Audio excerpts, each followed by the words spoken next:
ओम शांति। 15 फरवरी 2023। प्यारे मीठे बाबा की मधुर मुरली। बाबा कहते, मीठे बच्चे, तुम्हारे लिए योग की भट्टी मोस्ट वैल्यूएबल है, क्योंकि इस भट्टी से तुम्हारे विकर्म भस्म होते हैं। प्रश्न: किन बच्चों की बुद्धि में बीज और झाड़ की नॉलेज स्पष्ट बैठ सकती है? उत्तर: जो विचार सागर मंथन करते हैं। विचार सागर मंथन के लिए अमृत वेले का टाइम बहुत अच्छा है। अमृत वेले उठकर बुद्धि से एक बाबा को याद करो। तुम्हारा अजपाजप चलता रहे। सूक्ष्म व स्थूल में शिव बाबा कहने की दरकार नहीं, बुद्धि से याद करना है। ओम शांति। रूहानी बाप बैठकर रूहों को समझाते हैं, अर्थात बच्चों को समझाते हैं। बाप कहते हैं, मुझे भी जिस्म है तब तो बात कर सकता हूँ। ब्रह्मा बाबा का रथ लेते ना शिव बाबा। तुम भी ऐसे समझो, मैं आत्मा हूँ, इस जिस्म द्वारा सुन रहा हूँ। ये नॉलेज अच्छी रीति धारण करनी है। जैसे बाप के पास धारण की हुई है, आत्मा की बुद्धि में धारणा होती है। तुम्हारी बुद्धि में ऐसी धारणा होनी चाहिए जैसे बाप की बुद्धि में है। बीज और झाड़ की समझानी तो बहुत सहज है। माली को नॉलेज रहता है ना कि फलाना बीज बोने से इतना बड़ा झाड़ निकलेगा। बस बाबा भी ऐसे ही समझाते हैं, ये बुद्धि में धारणा करना है। जैसे मेरी बुद्धि में है वैसे तुम्हारी बुद्धि में रहना चाहिए। वह रहेगा तब जब विचार सागर मंथन करेंगे। विचार सागर मंथन करने का समय सवेरे का बहुत अच्छा है। उस समय धंधा आदि कोई नहीं रहता। भक्ति भी मनुष्य सवेरे करते हैं। यहाँ वहाँ जाते रहते हैं, व बैठकर कोई नाम जपते रहते हैं, व गीत गाते हैं, आवाज करते हैं। कोई तो अंदर ही राम राम रटते हैं। ये भक्ति का अजपाजप होता है। कोई माला भी फेरते हैं। तुमको शिव शिव कहना नहीं है। जो लोग भक्ति में, बाबा कहते, जो लोग भक्ति में करते नाम माला फेरते हैं ना, वो ज्ञान में नहीं होना चाहिए। हमारा तो डिफरेंट है। बहुतों को आदत पड़ी हुई है, शिव शिव स्मरण करते होंगे। तुमको शिव शिव न स्थूल में न सूक्ष्म में जपना है।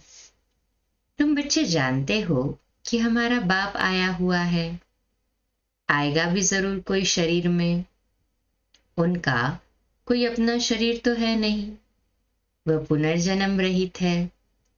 पुनर्जन्म मनुष्य सृष्टि में होता है। विष्णु के दो रूप लक्ष्मी नारायण हैं। देव महादेव कहते हैं। ब्रह्मा और विष्णु का आपस में कनेक्शन है। शंकर का कोई कनेक्शन नहीं, इसलिए उनको बड़ा रखते हैं। उनका पुनर्जन्म नहीं, शिव बाबा का तो पुनर्जन्म नहीं। और शंकर भी सूक्ष्म आकारी देवता है। बाबा कहते हैं शंकर का कोई कनेक्शन नहीं, इसलिए उनको बड़ा रखते हैं। उनका पुनर्जन्म नहीं, उनको सूक्ष्म शरीर मिलता है।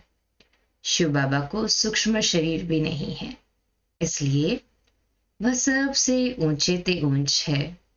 वह है बेहद का बाप। बच्चे जानते हैं बेहद के बाप से हम बेहद के सुख का वर्षा लेते हैं। जानते हैं ना सभी? कहे हाँ जी बाबा। बाप की श्रीमत पर तुमको पूरा चलना है। जो खुद याद करते हैं औरों को याद कराते हैं, वह जैसे बाबा के मददगार है।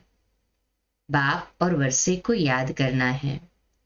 बच्चों को समझाते रहते हैं, तुम्हारे अब 84 जन्म पूरे हुए हैं, बाकी थोड़ा टाइम है। नाटक में एक्टर समझते हैं, अभी बाकी आधा घंटा है, फिर हम घर जाएंगे। टाइम देखते रहते हैं। तुम्हारी तो बेहद की बहुत बड़ी घड़ी है। समझाया है कि अब घर चलना है। बाप को याद करने से तुम्हारे विकर्म विनाश होंगे, और कोई शास्त्रों में ऐसा सहज योग है नहीं। वह तो बहुत हठ योग करते हैं, बहुत मेहनत करते हैं, जो तुम माताएं कर न सको। तुमको हठयोगियों के मुआफिक आसन नहीं लगाना है।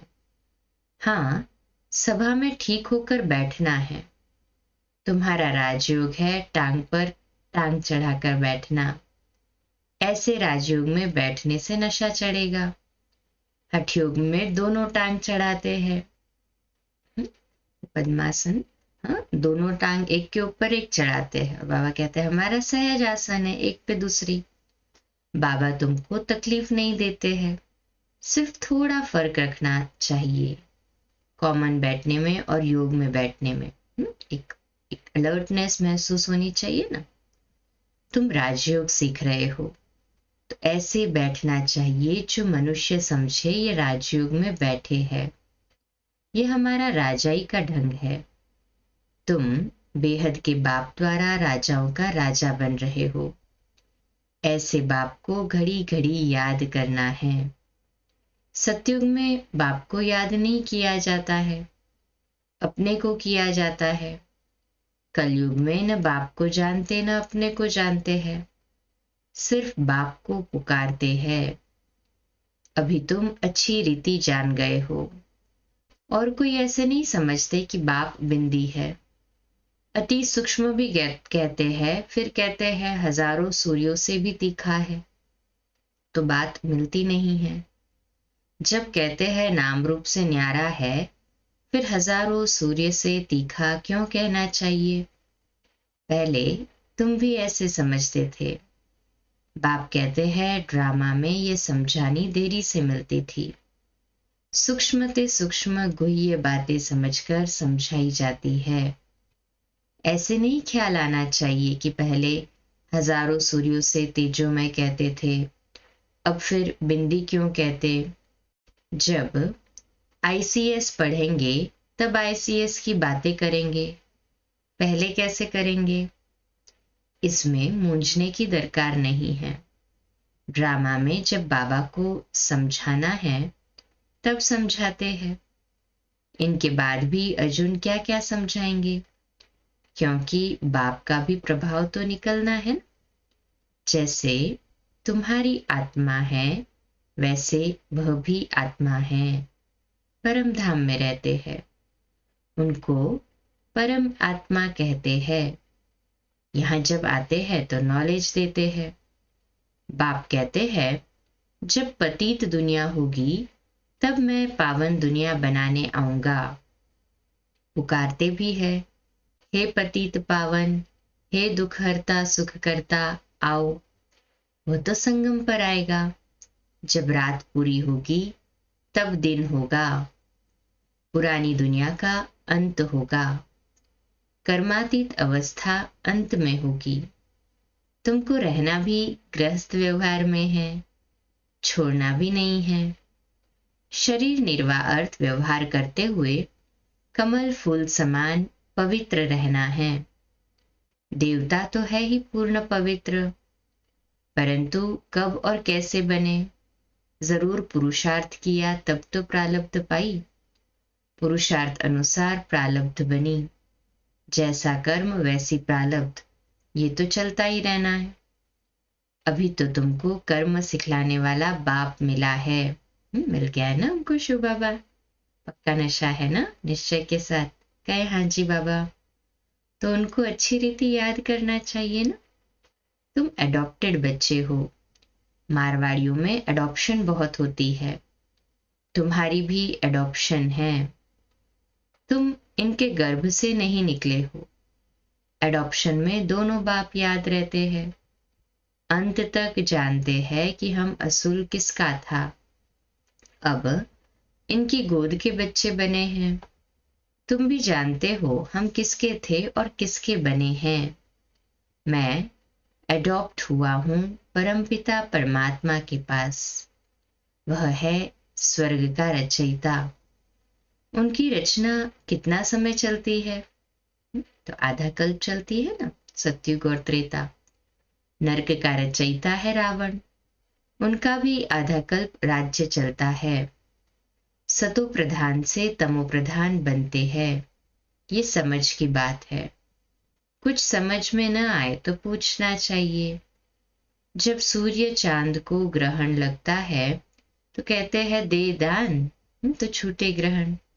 सूर्य चांद को माँ बाप कहा जाता है।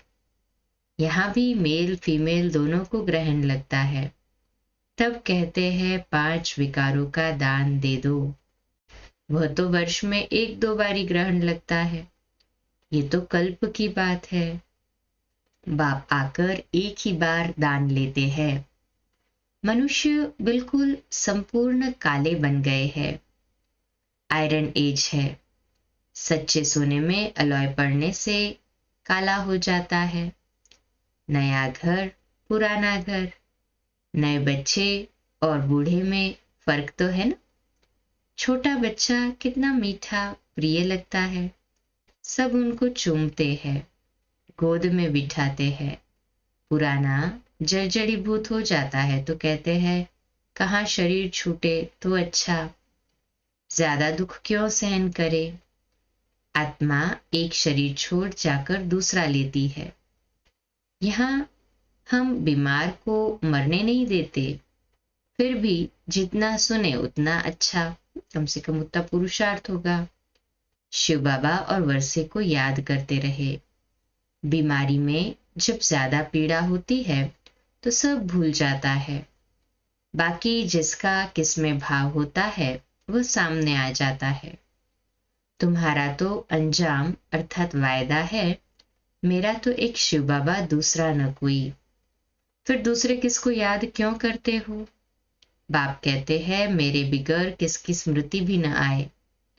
गाया हुआ है अंतकाल जो स्त्री सिमरे, सारा श्लोक कह देते, अर्थ कुछ भी नहीं समझते। सारी संगम की बात है जो भक्ति में गाते हैं। इस समय सिर्फ तुमको बाप और वर्षे को याद करना है। श्री नारायण तुम्हारी प्रालब्ध है तो अर्थ पूरा बुद्धि में होना चाहिए ना। बिगर अर्थ तो बहुत याद करते रहते हैं। पिछाड़ी में जिसके साथ जास्ती प्रीत होती है वही याद आते हैं। बड़ा खबरदार रहना चाहिए। तुमको याद करना है एक बाप को। बाप कहते हैं मन मना भव। तुम बच्चे कहते हो बाबा हम कल्प कल्प आपसे मिलते हैं, ये ज्ञान आपसे मधुबन में आकर लेते हैं। यह है वशीकरण मंत्र। सदगुरु है तो तुम्हें मंत्र भी ऐसा देता है जो तुम अमर बन जाओ। ये है माया पर जीत पाने का मंत्र। इस पर गाते हैं तुलसीदास चंदन घिसे। ये भी अब की बात है जो बाद में गाई जाती है। तुम बच्चों को राजतिलक मिल रहा है बाप और वर्षे को याद करने से। बाप और बादशाही को याद कर शरीर छोड़ेंगे तो राजाई तिलक मिल जाएगा। एक को तो नहीं मिलेगा। माला 108 की भी है, फिर 16,108 की भी है। अब तो सिर्फ तुमको एक्यूरेट बाबा को याद करना है। बाबा के लिए कहते हैं तुम्हारी गतमत तुम ही जानो। सो बरोबर है, सदगति दाता वह है, वही जाने। आगे तो सिर्फ गाते थे अर्थ सहित। पहले अर्थ रहित गाते थे, अब अर्थ सहित समझते हैं हम। उसको कहा जाता है अनर्थ। अर्थ रहित गाना अर्थात अनर्थ। मनुष्य दान पुण्य आदि करते करते उतरते ही आए हैं, प्राप्ति तो कुछ भी नहीं है। आसुरी मत पर सब अनर्थ हो गया है। ये भी नारायण की पूजा करते थे, अब फिर पुजारी से पूज्य बन रहे हैं प्रैक्टिकल में। अब तुम बच्चे जानते हो शिव बाबा हमको पढ़ाते हैं, ये तो पक्का याद रखना है। नहीं तो विकर्म विनाश नहीं होंगे। ये योग की भट्ठी मोस्ट वैल्यूएबल है, मुक्ति भी मिलती है ना। कोई कहते हैं हमको मन की शांति चाहिए, परंतु पहले ये बताओ तुमको अशांत किसने किया? जरूर पहले शांति थी, अभी अशांत बने हो, तब तो शांति मांगते हो ना। शांति तो सारी दुनिया में चाहिए, एक को शांति मिलने से कुछ हो ना सके। एक को शांति मिलने से सारी दुनिया में थोड़ी शांति हो सकेगी। अशांत किसने किया है? मूंझ पड़े हैं ना सभी। समझाया जाता है शांति धाम, सुख धाम और ये है दुख धाम। सुख धाम में मनुष्य बहुत थोड़े थे। उस समय बाकी सब आत्माएं शांति धाम में थी। तुमको शांति वहां मिलेगी, यहां तो मिल न सके। यहां तो है ही दुख धाम। दुख में अशांति होती है। ये तो बहुत सहज है, किसको भी समझाना। सुख शांति का वर्षा देने वाला एक ही बाप है। सतयुग में सुख शांति दोनों ही है। यहाँ आत्मा चाहती है कि मेरा मन शांत हो, तो जाओ तुम अपने घर परम धाम। परंतु पतित फिर जा भी न सके, इसलिए बाप समझाते हैं मुझे याद करो तो अंतमति सुगति हो जाएगी। बाप और वर्षे को याद करो, परंतु माया ऐसी है जो पवित्र बनने नहीं देती है। अबलाओं पर देखो कितने अत्याचार होते हैं, विष बिगड़ रह न सके। बाबा के पास अनेक प्रकार के समाचार आते हैं। सबसे बड़ी हिंसा काम महाशत्रु की है। बाप कहते हैं बच्चे विष छोड़ो, काला मुंह नहीं करो, तो कहते कोशिश करेंगे। ये जहर है, आदि मध्य अंत दुख देने वाला है, परंतु तकदीर में नहीं है तो सुनते भी नहीं है। आत्माओं को बाप बैठ समझाते हैं, आज से विकार में नहीं जाना, तो मुंह नीचा कर देते हैं। अरे काम महाशत्रु है, यह अच्छा थोड़ी है। यह है ही विशेष वर्ल्ड, सब पतित है। सतयुग में सभी संपूर्ण निर्विकारी है। अच्छा, माता पिता बाप दादा के कल्प अथवा 5000 वर्ष के बाद मिले हुए मीठे मीठे सिकिलदे बच्चों को याद प्यार और गुड मॉर्निंग। रूहानी बाप की रूहानी बच्चों को नमस्ते। हम रूहानी बच्चों की रूहानी माता पिता बाप दादा को याद प्यार, गुड मॉर्निंग और नमस्ते। वाह बाबा वाह, शुक्रिया बाबा शुक्रिया। आज की मुरली में धारणा के लिए मुख्य सार है। पहली पॉइंट, टाइम बहुत थोड़ा है, इसलिए बाप का पूरा पूरा मददगार बनकर रहना है। बाप और वर्षे को याद करना है और दूसरों को भी कराना है।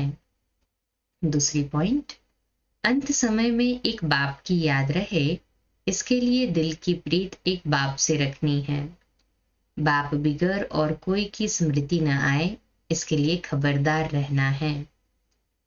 आज का मीठा वरदान, सोचना कहना और करना, इन तीनों को समान बनाने वाले बाप समान संपन्न भव। सोचना कहना और करना, इन तीनों को समान बनाने वाले बाप समान संपन्न भव। तो आज का हमारा स्वमान लिखने के लिए और अभ्यास करने के लिए, मैं बाप समान संपन्न आत्मा हूँ। मैं बाप समान संपन्न आत्मा हूँ। विश्लेषण, बाप दादा अब सभी बच्चों को समान और संपन्न देखना चाहते हैं। संपन्न बनने के लिए सोचना कहना और करना तीनों समान हो, इसके लिए सब तैयारी भी करते हो। संकल्प भी है, इच्छा भी यही है, लेकिन ये इच्छा पूरी तब होगी जब और सब इच्छाओं से इच्छा मात्रम अविद्या बनेंगे। छोटी छोटी अनेक प्रकार की इच्छाएं ही इस एक इच्छा को पूर्ण नहीं करने देती है। स्लोगन है, अव्यक्त व कर्मातीत स्थिति का अनुभव करना है तो कथनी करनी और रहनी को समान बनाओ। अव्यक्त व कर्मातीत स्थिति का अनुभव करना है तो कथनी, करनी और रहनी तीनों को भी समान बनाओ। आज का अव्यक्त इशारा पुरुषार्थ के लिए। विश्व कल्याण की सेवा के क्षेत्र में सहज सफलता का साधन प्रत्यक्ष प्रमाण द्वारा बाप की प्रत्यक्षता है। जो बोलो वह देखे।